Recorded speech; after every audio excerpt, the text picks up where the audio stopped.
जीवन में दूसरों का हित वही करेगा जो ईश्वर को कण कण में अनुभव करेगा। अहिंसा 5 यम के अंतर्गत है और ईश्वर प्राणिधान ये 5 नियम के अंतर्गत है। ईश्वर की पूजा करना ये अलग विषय है, भगवान की पूजा करना। और ईश्वर प्राणिधान का तात्पर्य, प्राणिधान का मतलब धारण करना। धारण कर लेना अलग चीज है और पूजा करना उसकी अलग चीज है, दोनों में अंतर है। हम लोग भगवान की पूजा करते हैं लेकिन भगवान को अपने हृदय में धारण नहीं करते हैं। धारण करने का मतलब आप समझ रहे हैं? देखो, जैसे आप कपड़े की दुकान पर जाइए, अब आप कपड़े की पूजा करिए, तो पूजा करने के लिए आप क्या करेंगे? कुछ उस पर अक्षत पुष्प छिड़क करके दिया बत्ती कर देंगे, ये हो गया पूजा करना। दूसरा, आप उस कपड़े को खरीद लीजिए, तो आपने उस कपड़े को ले लिया, ये हो गया कपड़े को ले लेना, स्वीकार कर लेना। पर इससे भी एक कदम आगे, अब आपने उस कपड़े को पहन लिया तो इसको कहेंगे वस्त्र को धारण कर लेना। स्वीकार कर लेना यानी खरीद करके अपने पास रख लेना, धारण कर लेने का मतलब उसको पहन लेना। तो जब व्यक्ति उस वस्त्र को पहन लेता है तो उसकी पहचान उसी वस्त्र से होने लगती है। फिर लोग पूछते हैं कि भैया किस कलर का कपड़ा पहने हैं, कैसे उनको पहचानेंगे? तो अब उस व्यक्ति की पहचान उसके कपड़े के रंग से होने लगती है, जिस रंग के वस्त्र को उसने धारण किया है। तो यहाँ 5 नियम में ये सिद्धांत है ईश्वर प्राणिधान। इसका अर्थ हो गया भगवान को धारण करना। कहाँ धारण करना? अपने हृदय में। तो जिसके हृदय में भगवान धारण करने से विद्यमान हो जाते हैं, फिर क्या वह व्यक्ति किसी को ठेस पहुंचा पाएगा? क्या वो व्यक्ति किसी का अहित कर पाएगा? अगर वास्तव में उसने अपने जीवन में भगवान को धारण कर लिया हो, कण कण में परमात्मा का अनुभव करने वाला व्यक्ति कभी भी किसी का अहित नहीं कर सकता, कभी भी किसी के साथ कोई विश्वासघात नहीं कर सकता।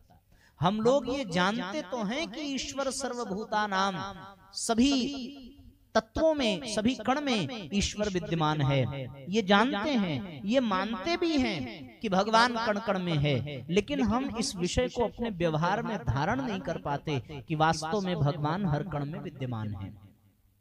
आप कल्पना करके देखिए, जितना प्रेम कोई अपनी पत्नी से अथवा किसी स्त्री से या कोई स्त्री अपने पति अथवा पुरुष से करे, क्या हम उतना प्रेम भगवान से करते हैं? नहीं करते।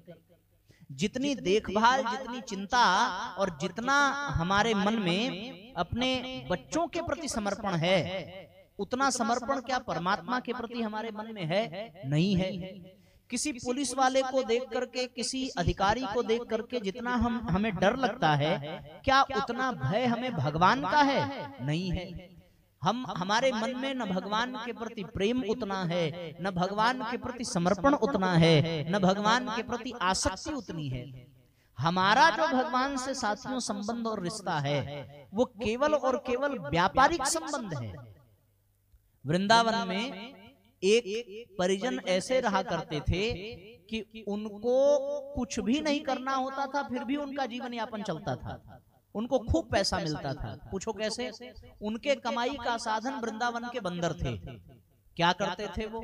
वृंदावन के जो बंदर हैं वो यात्रियों के सामान छीन करके ले जाते, और वो जो सज्जन थे वो अपनी झोली में हमेशा कुछ चने और दाने रखे रहते थे। तो जैसे ही वो बंदरों को सामान ले जाते हुए देखते, वैसे ही वो उन चनों और दानों का लालच बंदरों को देते, और फिर बंदर सामान छोड़ करके वो दाने पकड़ लेते, और दाने पकड़ लेते तो सामान वापस मिल जाता।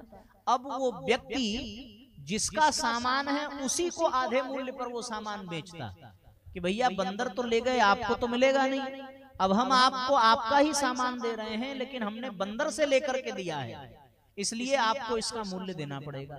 सोचो, जिसका सामान उसी को अपने सामान का दाम देना पड़ रहा है, इतना सुंदर उनका व्यापार। और वो खूब मनाते थे कि बंदर ऐसे ही सामान छीने और हम उनको चने दिखा करके सामान वापस ले लिया करें, और जिसका सामान है उसी को सामान बेच दिया करें, हमारा भी घर चलता रहेगा, बंदरों को भी अनाज मिलता रहेगा, लोगों का सामान भी वापस मिल जाएगा। इतना सुंदर क्रम उनका चलता था। हम लोगों ने भी भगवान से ऐसा ही रिश्ता जोड़ लिया है।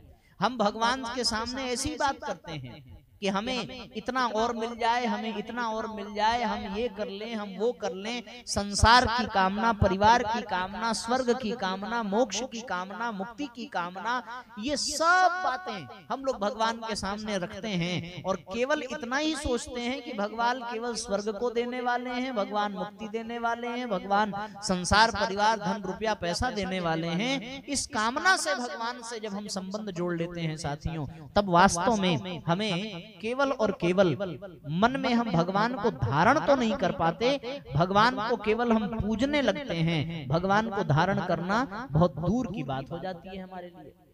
इसलिए साथियों, जीवन में यदि भगवान को धारण करना है तो फिर इस धारणा को अपने भीतर पुष्ट करना पड़ेगा कि भगवान कण कण में विद्यमान है। भगवान को अपने अंतःकरण में जब व्यक्ति धारण कर लेता है तब वो किसी का भी अहित नहीं करता, दूसरों के हित में सदैव तत्पर रहता है। संत एकनाथ, कुत्ता रोटी लेकर के भागा और रोटी लेकर के भागा तो फिर वो कुत्ते के पीछे भागे और पूछा कि भैया एक रोटी के लिए आप इतनी मेहनत कर रहे हैं। उन्होंने कहा कि समस्या ये नहीं है कि ये रोटी लेकर के भाग रहा है, समस्या ये है कि रुक जाता तो मैं रोटी में घी लगा करके देता और फिर ये रोटी खाता, क्योंकि ये आपके लिए कुत्ता होगा, हमारे पास तो हमारे भगवान ही इस रूप में आए हैं।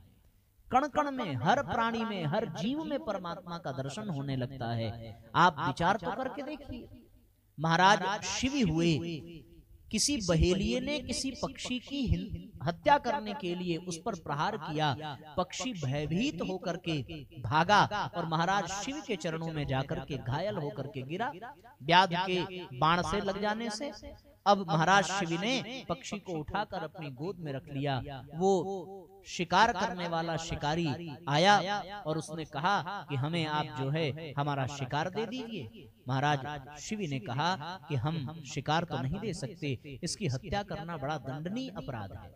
सूर्य वंश के राजा थे, आप विश्वास करेंगे कितनी सुंदर जीवन चरित्र उनका। उन्होंने कहा कि मैं इस पक्षी को तो नहीं दे सकता, तो फिर उस बहेलिये ने कहा कि यही हमारा जीवन का आधार है, अगर हम पक्षियों की हत्या नहीं करेंगे तो हमारा जीवन कैसे चलेगा, हमें तो इनका मांस चाहिए। तब महाराज शिव ने जितने वजन का वह पक्षी था उतने वजन का मांस अपने शरीर से काट करके देना स्वीकार कर लिया, लेकिन उन्होंने उस पक्षी की जान बचाई। आप कल्पना करके देखें, ये सब जीवंत उदाहरण हैं हमारे समाज में जो अहिंसा के लिए प्रेरित करते हैं, और वही अहिंसा के लिए प्रेरित हो सकता है जो कण कण में परमात्मा का अनुभव करे, अन्यथा नहीं हो सकता। और ऐसे देश में जब चारों ओर अहिंसा के ही सूत्र फैले हों, उस समय हिंसा परंपरा बन जाए और जीव जंतुओं की हत्या करना हमारे लिए उत्सव बन जाए, तो इससे बड़ा पतन इस समाज का और क्या हो सकता है। इसलिए साथियों, हमें दूसरों के दुख को समझना चाहिए, दूसरों के आंसू को पोंछने के लिए तत्पर होना चाहिए, दूसरों के आंसू का कारण नहीं बनना चाहिए। अब हम केवल ईश्वर की पूजा ही करने वाले होंगे तब हम ईश्वर को अपने हृदय में धारण नहीं कर पाएंगे। जो ईश्वर की पूजा करता है उसको पुजारी कहते हैं, और जो ईश्वर को अपने हृदय में धारण कर लेता है उसको ही वास्तव में भगवान का भक्त कहते हैं। वही वास्तव में भगवान का भक्त है जिसने हृदय में अपने आप को, अपने परमात्मा को धारण कर लिया हो। पुजारी और भक्त में साथियों बहुत अंतर है, बहुत अंतर है पुजारी और भक्त में।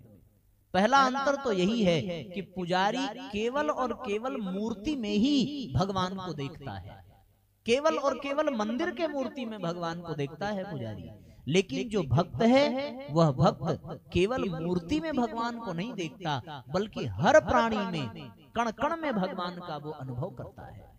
पुजारी जो होगा वो भगवान को भोग लगाएगा, भगवान को प्रसाद चढ़ाएगा, लेकिन जो भक्त है वो जन जन को प्रसाद वितरित करता है, जन जन की सेवा करता है। वो केवल मूर्ति की ही सेवा करेगा, मूर्ति को ही दीपक दिखाएगा।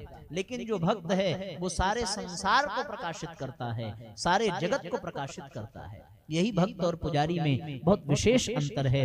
एक और महत्वपूर्ण अंतर पुजारी और भक्त में हम ये समझ सकते हैं कि जो पुजारी है वो भगवान के मूर्ति के सामने आंसू बहाता है, लेकिन जो भक्त है वो आंसू बहाता नहीं है, वो जन जन के आंसू पोंछता है। इसलिए वो भक्त है क्योंकि वो भगवान को कण कण में देखता है, हर जीव में देखता है, फिर वो आंसू पोंछता है। वो किसी के आंसू का कारण नहीं बनता।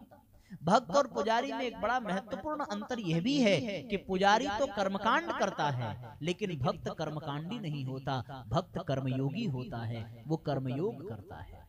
इसलिए साथियों, हमें केवल ईश्वर की पूजा नहीं बल्कि ईश्वर प्राणिधान करना चाहिए, ईश्वर को अपने हृदय में धारण करना चाहिए। भागवत में भी सत्यम परम धीमहि ये कहकर के संबोधित किया गया है। ऐसी परिस्थिति में हम हृदय में धारण करें। गायत्री मंत्र में भी धीमहि शब्द आता है, यानी धारण करना, धियो यो नः प्रचोदयात्, उस शक्ति को धारण करना जो हमें सन्मार्ग की ओर प्रेरित करे, जो हमारे अंतःकरण में बैठ करके हमारी बुद्धि को सद्बुद्धि में परिणत कर दे। ऐसे शक्ति को हृदय में धारण करना, यही साथियों अहिंसा और ईश्वर प्रणिधान का मर्म है, जिसको अपना करके ही हम अपने जीवन में परमात्मा का अनुभव कर सकते हैं।